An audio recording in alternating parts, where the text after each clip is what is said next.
I think part of the reason why WeSaid has been able to build a reputation locally is because we embrace individuals who are otherwise ostracized. You can come as you are. WeSaid Youth Media aims to engage young people civically by helping them tell their own stories.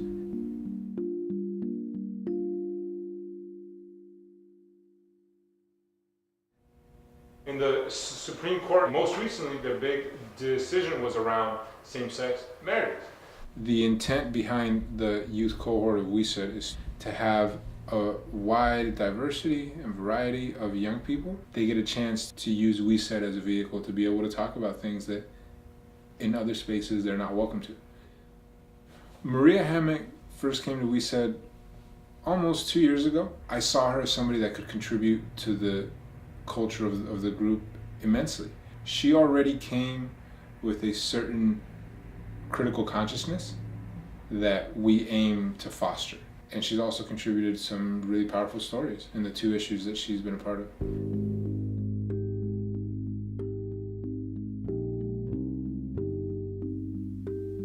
What is a dental dam, and why can't my sex ed class tell me? By Maria Hammock. During my health and wellness class, I remember having to do an exercise in class. The girls had to write on a piece of paper what they found attractive in guys, and the guys had to do the same for girls.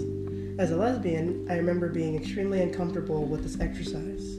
This experience was just one more reminder that this course wasn't geared for all students and their needs, especially LGBT students. Perhaps our state should examine our sex education standards to steer all people, gay or straight, toward actual and pragmatic sex education. Hopefully students will be able to make informed decisions rather than make up information to fill in the blanks as they go through life.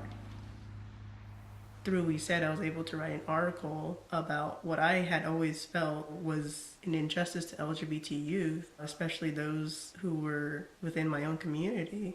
When I wrote it, I wasn't really thinking of it as like kind of like a coming out like article thing to like the community. It just kind of like happened, and like when it happened, like I realized like, wow, I actually like wrote this.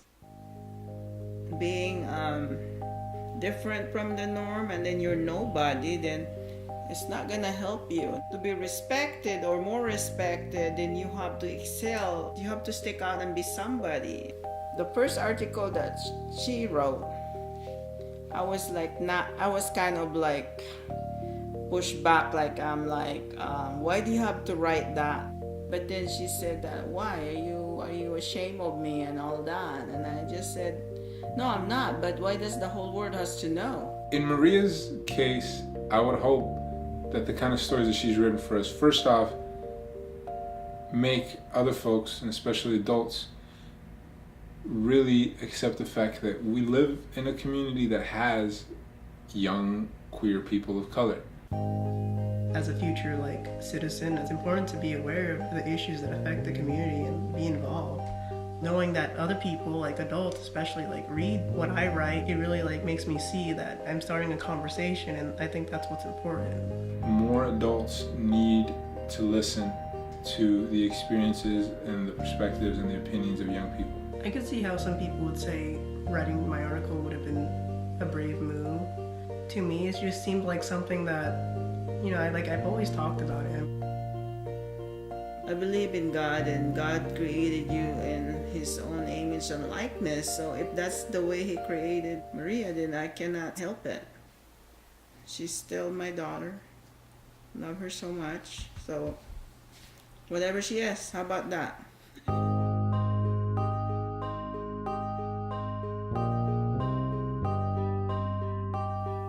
I'm leaving to UCLA tomorrow to major in neuroscience. I'm very nervous and also very excited. If I'm not one or the other, I'm both. It's really overwhelming sometimes, but yeah, I'm nervous. Whether Maria comes back to Merced or not, I feel very confident that she's going to be a more engaged citizen than she would have been without her experience with us at WeSaid.